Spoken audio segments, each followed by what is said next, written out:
My name is Alicia Kopp. I'm the former instructor from My Music Store and Music Plus on flute originally. And I want to just start by saying, this is quite a crowd. We gather as family, as friends, colleagues, mentors, mentees, and community that all share one person in common.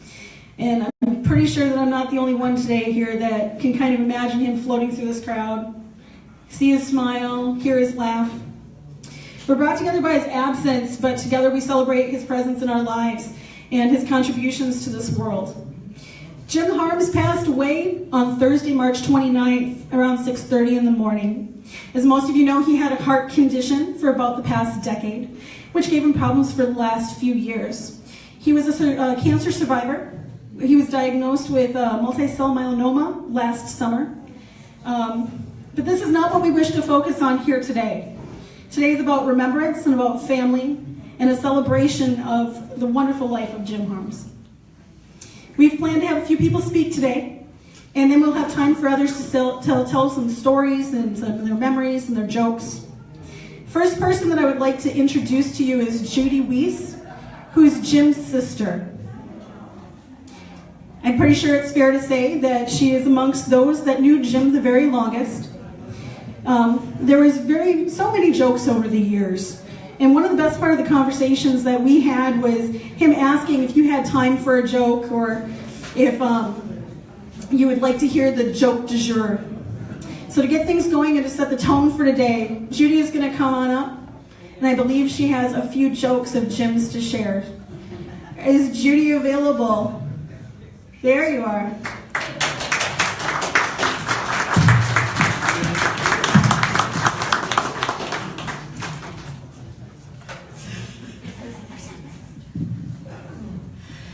I'm Jim's sister, Judy, and the last time I saw Jim was 2 days before he passed away, and the only thing I could think of was to bring a bunch of jokes, because this is our go-to thing in our family. Anyway, I don't want to offend anybody, but they're Jim jokes, and if you know them, you can yell out the answer. What's the difference between a guitarist and a savings bond? Eventually, the savings bond matures and earns money.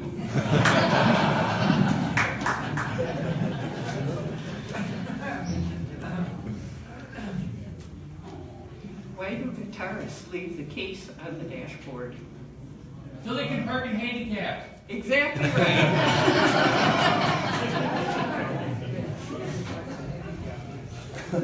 What does a guitarist and a lawsuit have in common? Eventually, everybody is glad when the case is closed. Get the mic closer. Put the mic closer. Sorry. Thanks. What do you call a beautiful woman on the arm of a guitar player? A tattoo. Exactly right.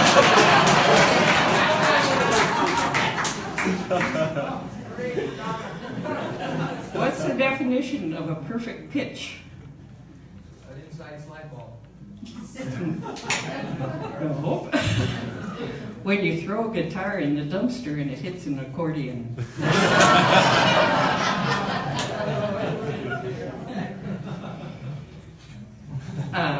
This was a story I heard while a concert was performed by a big but bad band. George Bernard Shaw was asked what he'd like them to play, and they said, dominoes.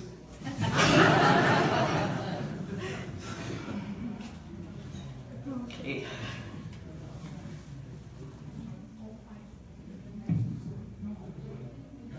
How do you fix a broken tuba? With tuba glue.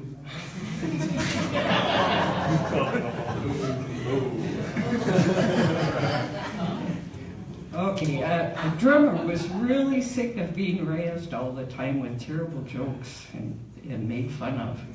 So he went to Jim's music store and decided he wanted to get an accordion. So Jim directed him over to the corner, and he looked and he looked and he looked, and finally he came back to Jim and he says, I think I'll take that big red one in the corner. Jim says, that's the radiator. And that's it for me. I'm glad you all came, and we love Jim, and we're going to miss him. Thanks.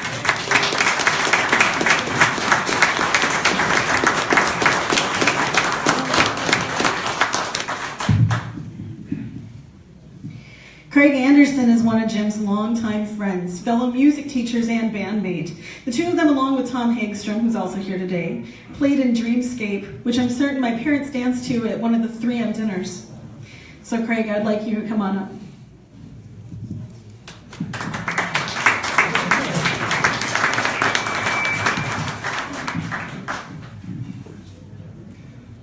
So I've known Jim for 42 years. I'm a music teacher, and Jim hired me for my first guitar teaching job in 1976. One thing I'll share with you is we also played in a band together, and you can see our snappy uniforms in this picture over here. You probably didn't think I would be up here talking about Jim's feet, but Jim had problems with his feet, and he had a hard time finding dress shoes that would fit comfortably. And he always wore casual shoes, and as you all know, he's definitely a t-shirts and jeans kind of guy. So we had these snappy outfits, and a part of the outfits was to wear dress shoes.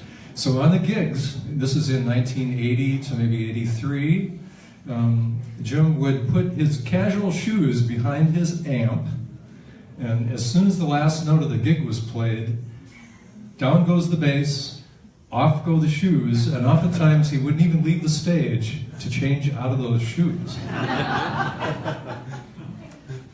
He was very ambitious always, but especially at that point. He was working long retail hours. We'd rehearse on Wednesday nights in his basement, starting at 9:30 p.m.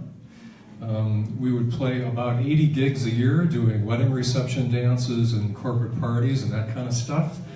So he would have Wednesday night rehearsal, work Thursday, work Friday, play a gig on Friday night, get to bed at 2, get up on Saturday, work on Saturday, play a gig on Saturday night, and collapse, I assume, on Sunday. So when he quit the band, I never really knew if it was just because he couldn't take the grueling schedule anymore, or if he just really hated those damn shoes.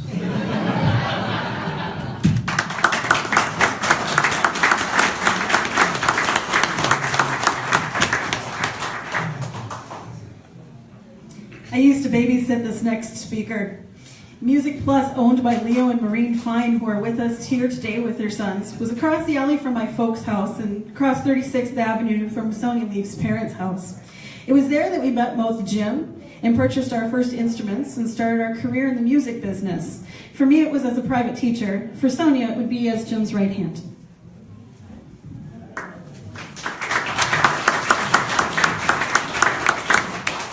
How do you make a small fortune in the music business? Start with a big fortune. There you go. Thank you, Maureen. What is the difference between a large cheese pizza and a drummer? The pizza can feed a family of 4.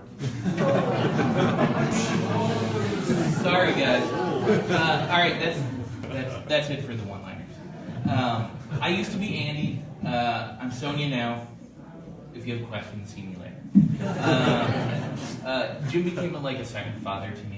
I called him on Father's Days after I left the store, and the last thing I got to say to him while I was in the hospital was, "I love you very, very much."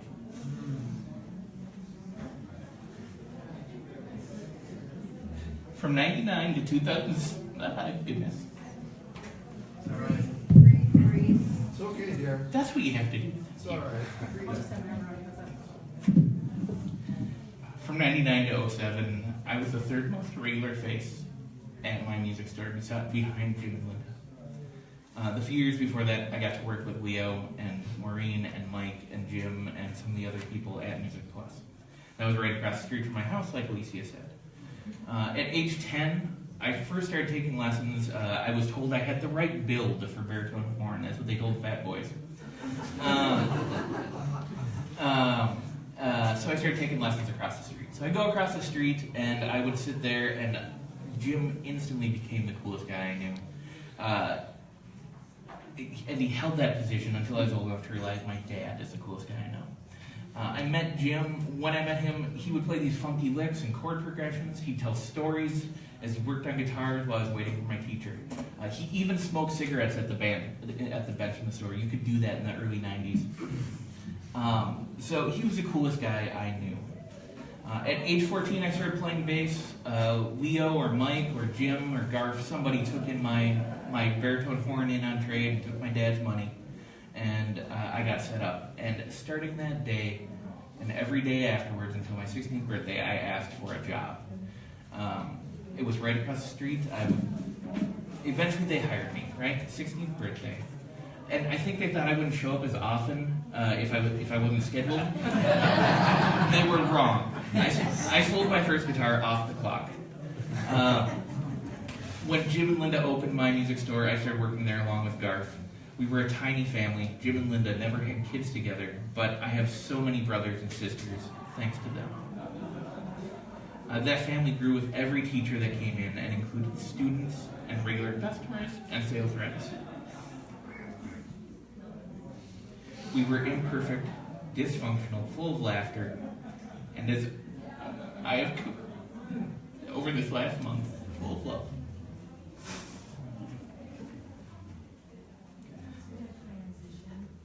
When we opened the store, we ran it like it was the 20th century. You had to talk to a salesperson to get the real price. This was before Amazon was a thing. It made people feel special, and Jim was great at making people feel special, whether it was hauling people into the back. It was hauling you into the back room of that back room to show you the weird, backwards-ass thing he just took in on trade. He wanted to show it to you, not somebody else who was on the floor, but to you. So the bit would go like this: can I help you find anything? Don't believe the price tags. Blue is new and red is used. I'd introduce myself and say we're not on commission, so feel free to talk to any one of us.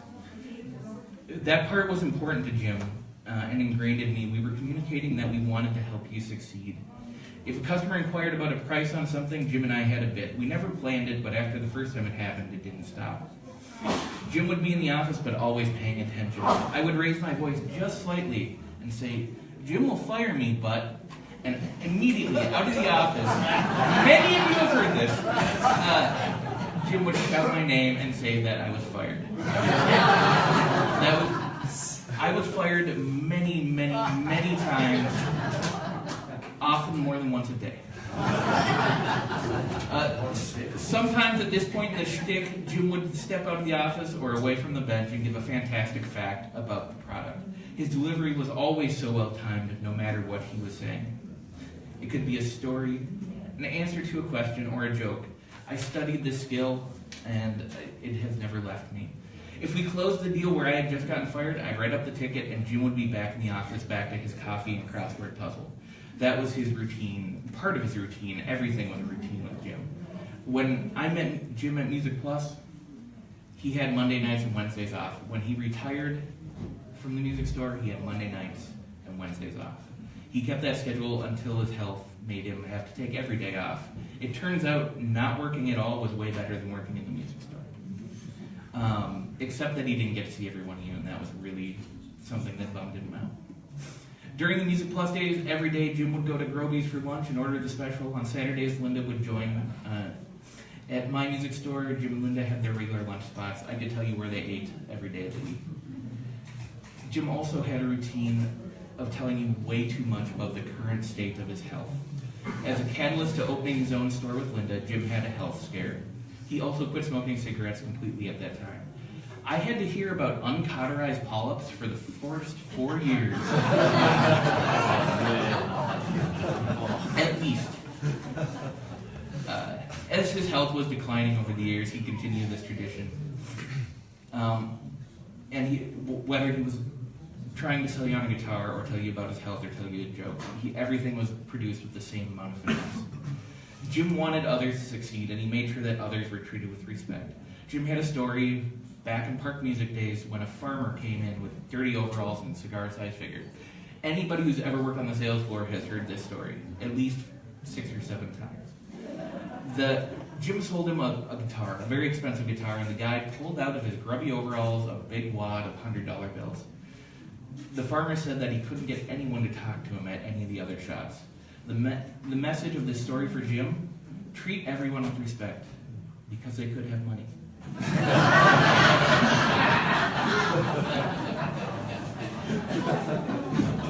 The respect thing wasn't just about being a good-natured capitalist, though. Jim knew self-respect and self-love were important. I had a phone call on one particularly heartbreaking day where he reminded me, or told me for the first time as an adult, that I needed to be able to love myself before others could love me.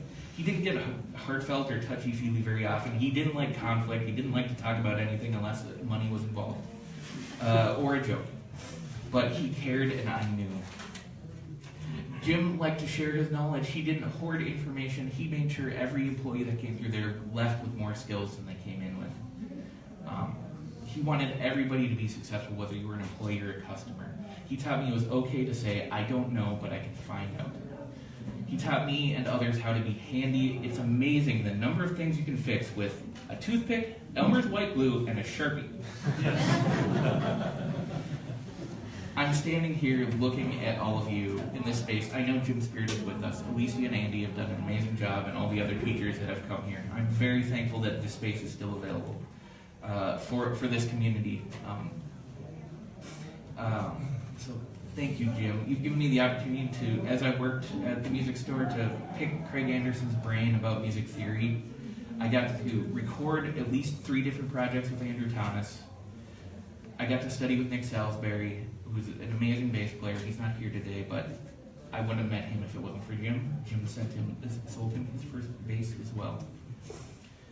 Jim never worked a day in his life. He would say the music store beats working for a living. He's right. I've been working for about 15 years. The music store was better. A recurring theme that came up over the past few years when I call or visit was how people's faces were buried in their phones. When we opened the store, we had a social area about a quarter the size of this, and people would talk face to face, and joke, and friendships were made between lesson parents.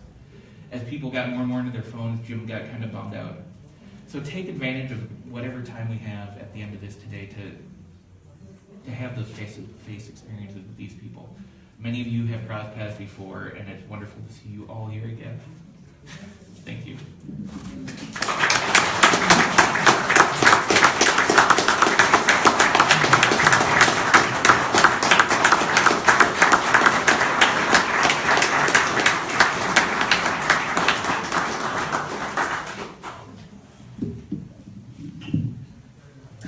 There are many people that were not able to make it here today. Some live in other states, and some have already had other obligations.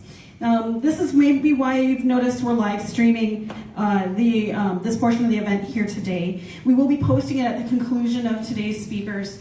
So if you were in the back and didn't necessarily get to hear everything, you will be able to find that. I'm going to put it up on our Facebook page, which some of you may have seen the event posted there. I'm also going to see if there's some way that I can't attach it somehow to our website, Ronan, maybe, oh, Sonia, you got that, so that other people can see it as well. One such person who was absent here today, Sonia already touched on, is Nick Salisbury. He first met Jim at Park Music, and he's since become a wonderful instructor as well as an active musician who's presently touring with Brian Fallon and Ryan Bingham. He writes, I am bummed that I won't be able to attend the memorial. But then I think that if he hadn't sold me my first bass in 1989, I wouldn't be out here doing this. So it's partially his fault too, right? Leading me down the path to a life of debauchery and rock and roll. What was he thinking? Andrew Thomas is another such kid. We can hardly call ourselves kids. I mean, who's kidding here, right? We're over 40 at this point. Along with Nick, Alicia Christensen, Andy Grist, Tom Hagstrom, Joe Hastings for a period, Shane Akers, Ronan Keefe, Andy Kopp, and myself. We graduated last year with my music store to this place. It was a blessing for us to keep as much of our musical family together. Many of us taught for upwards of 18 years together at the entire time my music store was open. And so many of us knew Jim for a lot longer than that. AT is going to conclude as our planned speakers for this afternoon. And as time allows following, we're going to open up the mic to anyone else that has any stories or memories or jokes here today.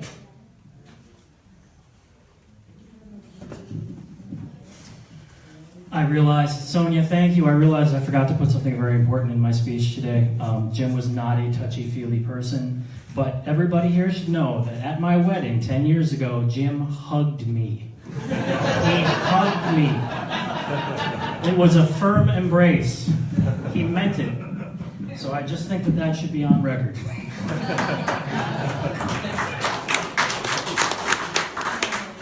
This is my daughter, Nell, who more than once has accompanied me on stage for various things. So she's here.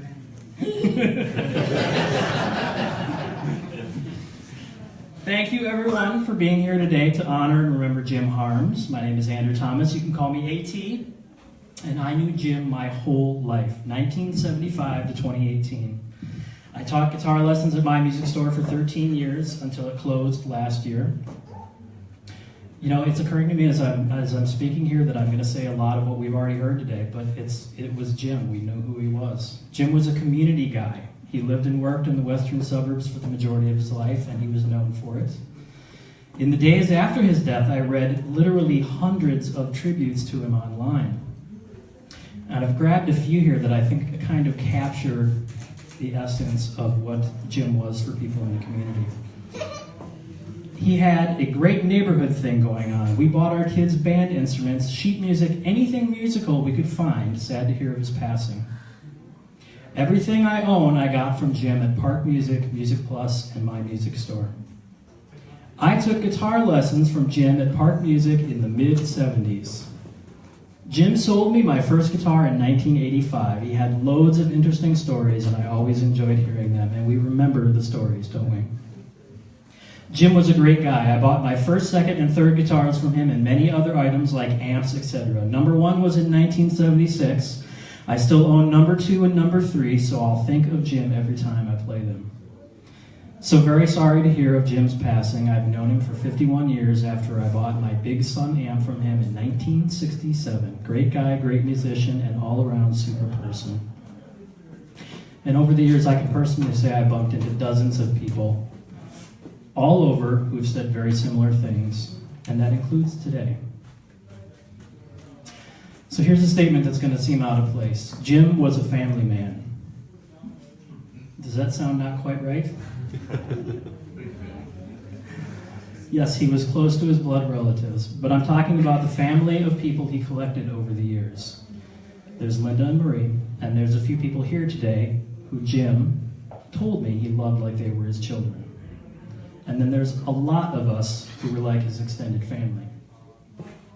And if I may, on a semi-related note, I had this thought this week. In Jim's family, I was maybe like a nephew. And this made me wonder, if Jim could ask who's going to eulogize him and was told, AT, I'm not exactly sure what his reaction would have been. It probably would have been that thing he did where he shook his head yes while emphatically saying, no.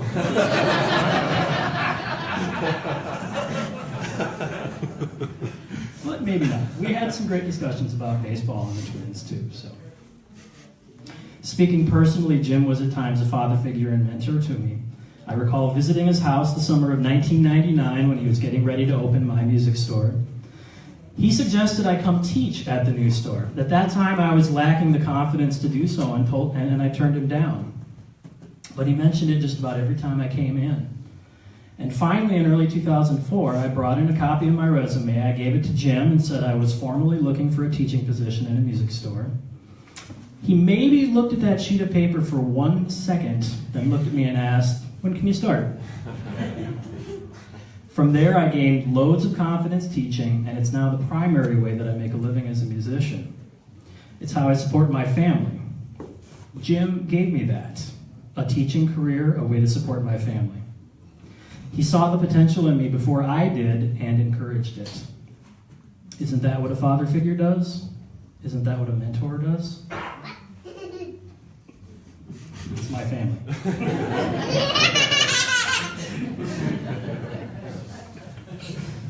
So if you would, please join me for a moment of silence to honor Jim, and please do so however you personally see fit. If you want to close your eyes or pray, or hold your glass up to toast him, or think about that first instrument or favorite instrument he sold you, or recall one of his many, many jokes.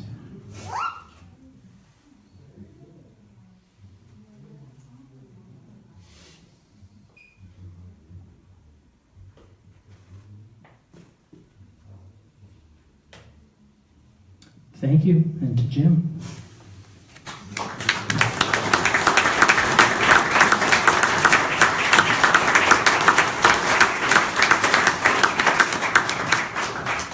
So if anybody wishes to add, please come on up. The line forms to the left.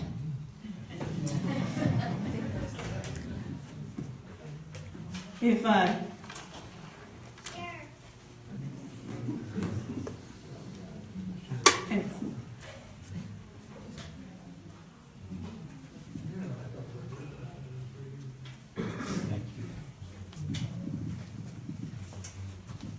I'm an easy act to follow, so I've had a lot of other people come up before.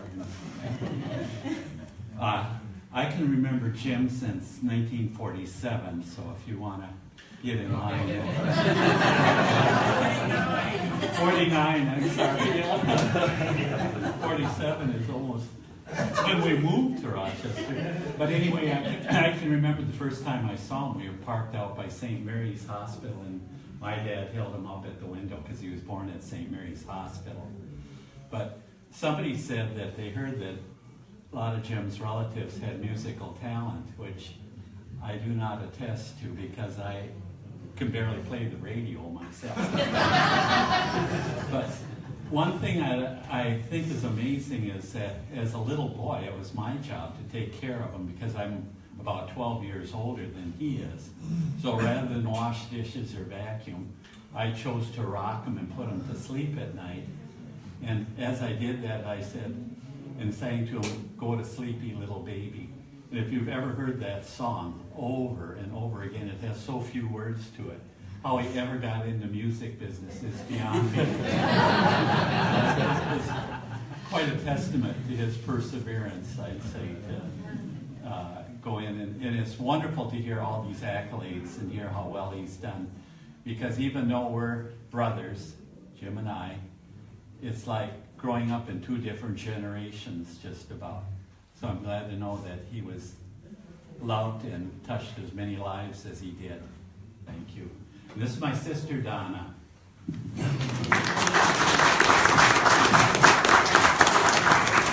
Well, unlike Bob, I'm going to take full responsibility for Jim's musical talent because he and I had this little racket going. He was really quite a showman at age 2. He kind of created his own language, and our parents bought us a Bach piano. We never could figure out how it got that name, for $25 out of somebody's garage, and brought it home, and I was going to learn the piano. I didn't take lessons to start with, but I thought, well, I can figure this out. So after dinner, I'd sit down and plunk something out. Anybody ever heard of the John Thompson music series? This might be still around. They had songs with words. So I would play the melody, and Jim would make up the words. And they were so clever. His favorite song was Little Brook, running in your room. Making noisy music at the turn ahead. Now I cross, slip on moss. It's too late to fret, little brook, your stepping stones are much too wet. Well, Jim thought that was just a ridiculous song. So he said, little brook, foaming brook, running in your room. You can't run in your bed. And he was just vehement. It was going to be running in your room. Making noisy music at the turnaround. You don't turn ahead, you turn around. Now I cross, slip on a moth. There's moths all over the place. You're going to slip on those for sure. It's too late to fret. Little brook, your stepping stones are. And he did great flourish. Too much wet. So anyway, if we'd sit down at the piano after supper, I got out of doing the dishes. And Jim got all the accolades and applause you can imagine. So I can't remember any of the other words he made up, but he really had quite a repertoire, which was fun to hear. So I take all the credit, Bob doesn't. That's right. Then my husband, I am 10 years older, and I thought I had full responsibility for him as a kid, so I remember that. It took two of us. It's like So when Jim was 12, I got married, and I married Roger Howell. Some of you might know him. And he was a musician, and he got Jim interested in, first of all, the French horn. Maybe you don't know that, but Jim did play the French horn for a while. And then Roger also taught at Park Music, and I think you and David Nordley and a few other folks got Jim involved there as a youngster because he lived nearby. And so we've all grown up in a lot of musical traditions together. And fortunately, I lived nearby Jim, so I got to see him a little bit more often. So we had some lovely times. And I just want to say, too, that I saw Jim 2 days before he died, and he said, "Be sure you tell my brothers I thought they were really mean to me." He said, "When I was 4 years old, they taught me to spell my name, M-I-J. I went to kindergarten, put my name on my paper, M-I-J. And I got in an argument with the teacher because my brothers had taught me how to write my name." So anyway, to me, Bob and David, and from Judy and our sister Pat, who preceded Jim in death, we love him so much.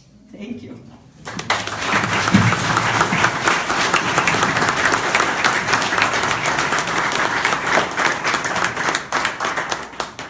I don't take credit for Jim knowing all those jokes because I can only remember one. But it reminded me when somebody was talking about that farmer that came in with all the money.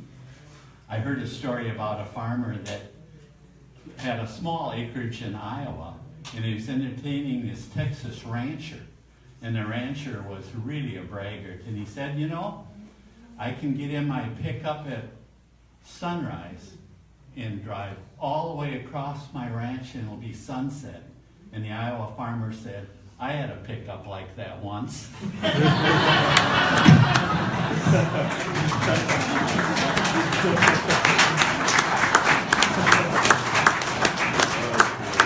Do we have any other speakers today?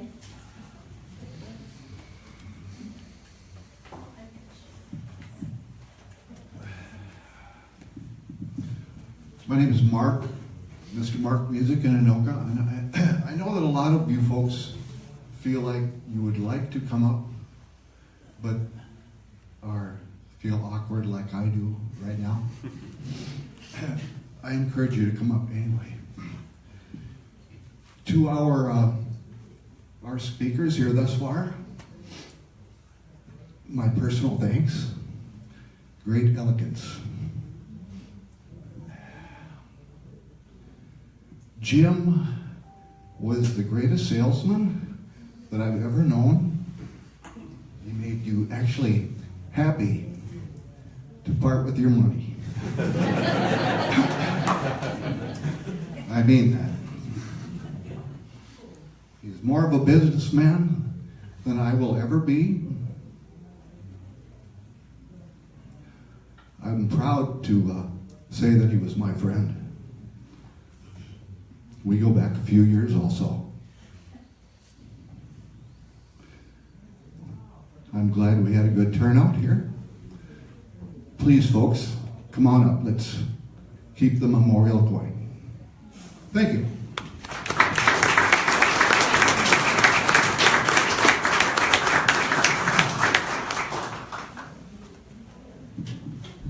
Hi, my name is Lars Swanson, and I was a longtime customer of Jim's, and worked for him for a little over 7 years. And like AT said, I'm one of those who's like, maybe like a nephew. He was a father figure and a mentor to a lot of us, and I wouldn't quite go and say his father figure to me, but it was probably close. He was like this cool uncle that I was introduced to, and I go back at least as far as Music Plus a little bit when I got started, and Jim and I had this kind of kinship where we both had this love for amazing, beautiful, incredible instruments, and also the weird, oddball, crazy, strange, ugly stuff that nobody else wanted to touch because it was just too weird. And I would come into the store, I would get off my shift at another music store, come over to my music and see Jim, and he would go, "You gotta see this. Come back here. I got this crazy thing you are not gonna believe." And I would also be very thrilled to part with my money. He made it very easy. And so Jim to me was this friend, this family member. He really made my music store. It was really a family. It was even if you left the store, if you were no longer an employee, it was like Hotel California. You can check out anytime, but you can never leave. And that was the same way. It's once you work for Jim, you're part of the family forever. And I've always felt that way. And Sonia and Garf and Mike, everybody that I've worked with or that was there before I started working there, I'm so honored and blessed to be part of the family. It is all still family, and I always miss Jim dearly, and I have so many fond memories, just millions, and all the jokes, and all of the stories, and all of the cool gear. It was just so much fun, and what an amazing part of my life, an amazing time for me, those 7 or 8 years that I got to work for him. And he was a man who influenced so many people, and I am definitely one of those.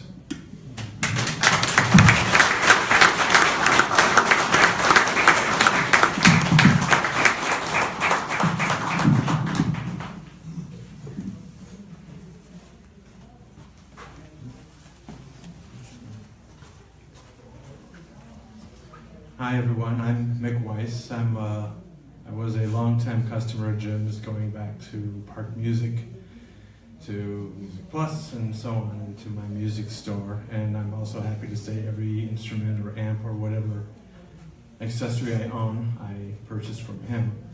And I'm in the eyewear business, but I use a phrase that I don't know, Sonia, if I got it from you, or it probably came from Jim, but when people are looking at frames, I say to them what they used to say to me when I was looking at an instrument: "Look great in your collection." And I know you can hear Jim saying that. That was Jimism. Oh, it was. I figured it had to be. Yeah, the excitement. I mean, I'm also, I guess he always chuckled about, I'm on a long list of people who hated him for talking me out of playing left-handed because it just felt natural. But he said, well, try it this way, if you don't like it, bring it in and we'll flip it. Well, I'm a right-handed player, and I guess it worked out better in the end. But I'm trying to think of a couple other things I was going to say. But it always, when you walked in there, they'd greet you, Mick Weiss. You walk in, and it's like you're an old friend, which we were by that point. I took lessons at Music Plus, and never at his place, but my kids went there and took drum lessons from Tom, and my daughter took clarinet from Andy, and it was just a great experience. So I'm really going to miss him and all the stories. And he even came in and got glasses from us too once in a while, whether we needed to or not, But I had a couple other funny things, but now I lost him. So anyway, I'll miss you, old friend, as we all will. So I guess that's it.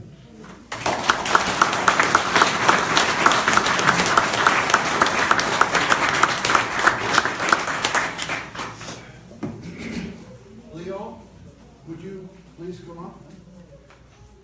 He can't, Mark.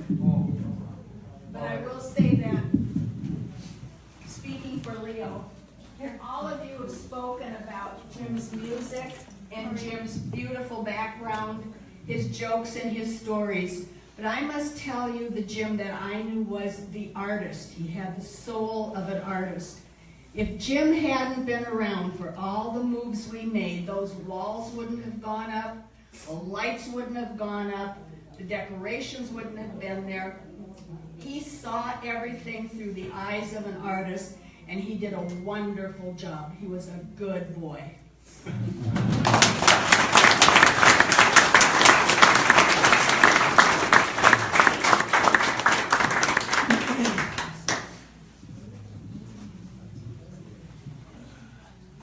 Was there anybody else today? Yes.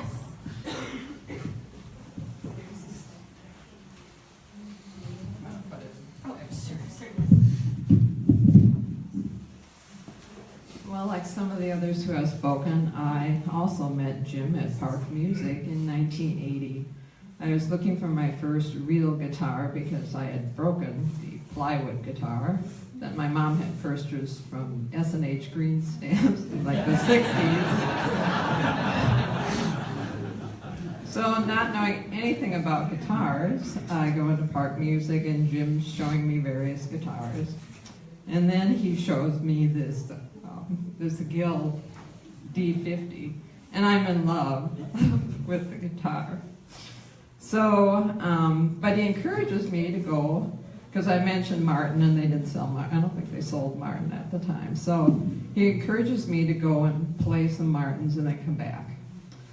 So at that time, boy, I had to make an appointment to go and play some Martins at Smith Music.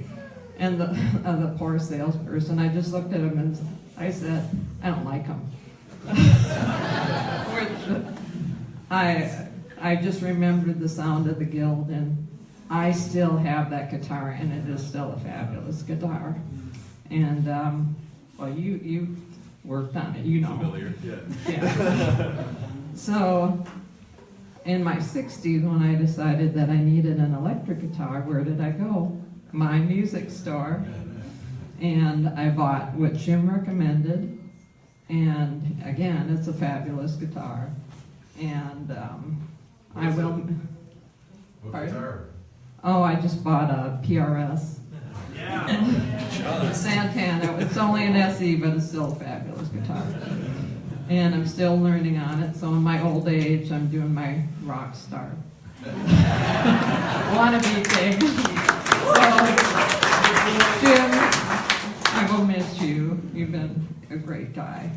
And it just so happens that I used to work with his brother Bob, which was interesting too. So when I met him, I know. Well, 6 degrees of separation, what can I say? So thank you, Jim, for everything that you've taught me and your friendship over the years.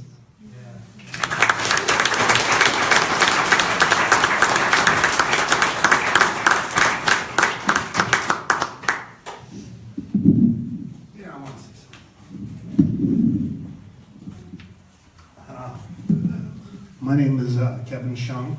I first met Jim when I was 11 years old. I just turned 52. I met him when I was 11 years old. He sold me my first pair of 2Bs. And if you're a drummer, you know what 2Bs are. They're very big and awkward, and they don't last too long once you find out what you really want to play. I followed him over the years to where Leo worked, my music store, and a very loyal customer. And like Sonia said, he always made me feel like family and welcome. And everything I bought from him, I felt like I was getting the greatest deal in the world, and I was.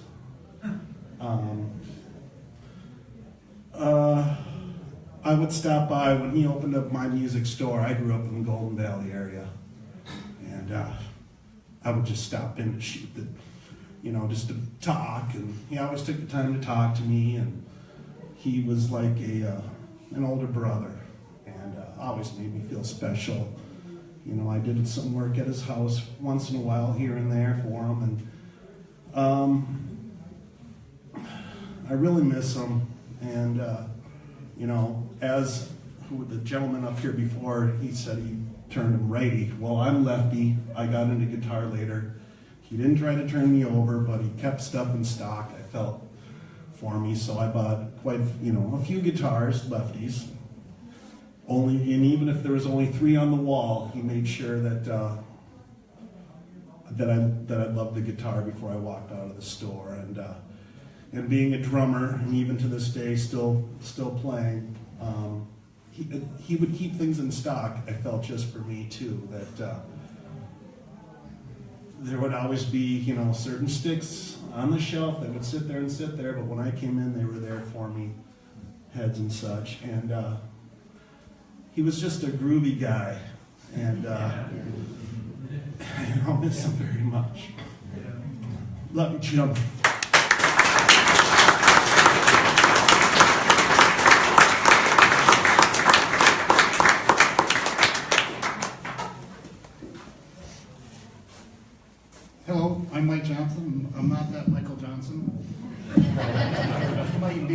Jim was friends with him.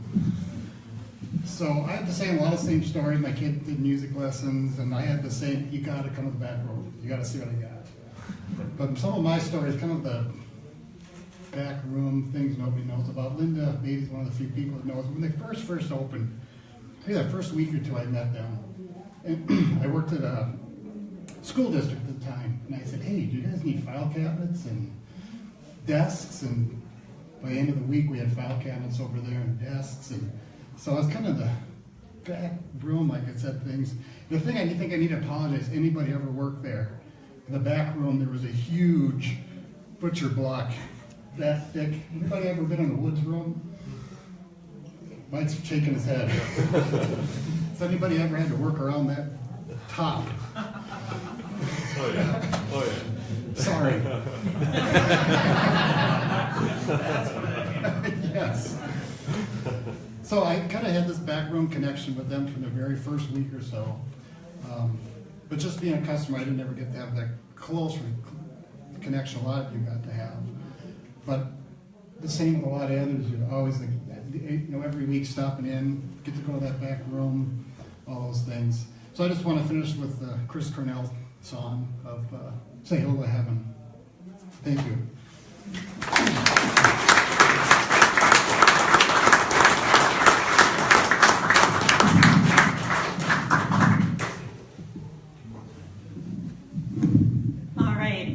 What we're going to do is we're going to wrap it up there, but please continue sharing those jokes and those stories and those memories.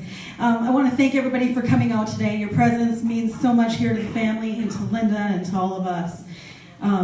Please continue to stay in touch. There's a guest book up at the receptionist counter. Please make sure you sign that. There's a memory book on one of the other tables up front. Leave your memories, your stories, your jokes on there. I am going to try to scan it and get it up online or make copies to get to the family at a later date, hopefully a little later this spring or early summer. Also, you may have noticed some bandanas around. Can you stand up and please model your bandana, sir?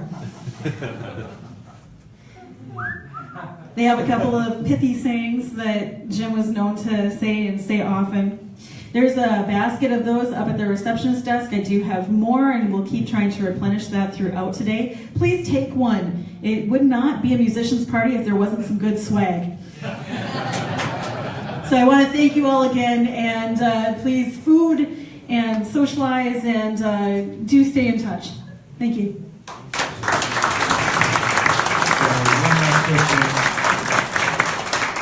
My name's Eric. I didn't meet Jim until my music kind of first opened.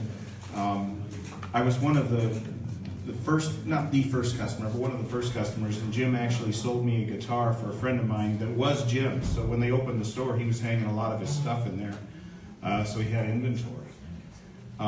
It wasn't too long after that, it wasn't my money, I'm not a rich guy, but the guy I was buying guitars for was a rich guy. And Jim had 2 vintage Olson guitars in there that were fairly expensive. There was a 6 and a 12 string, and Jim gave me the, hey, come here, you gotta see this kid. And I looked at it and I went, God, that's pretty nice. How much is that? And I don't recall, but I think it was around $10,000 at the time. And then he said, and you're not gonna believe this, but like a week later, this one comes in, and it's the 12-string version. They're identical. And this one is only, I don't remember, like $8,000 or something, right? And he said, don't you think they should stay together? You should ask him. Actually, and he did. My friend bought both of them, and I brokered the deal for Jim, and he was so excited. So whenever I came in the store, the thing about treat people, he was nice to me. But as years went on, I bought a hell of a lot of guitars from him, and he sold quite a few for me as well. We became pretty good friends.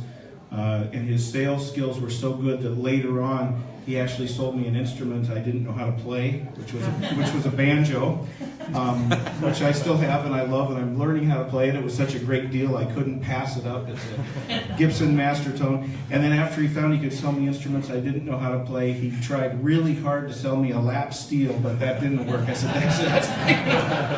We got a guy here who can teach you how to play that. Yeah. Anyway, I'm sure going to miss him. He was a great guy. And it was a wonderful place to just go hang out over lunch, put something on the wall, see if he could consign it and sell it, trade it, swap it.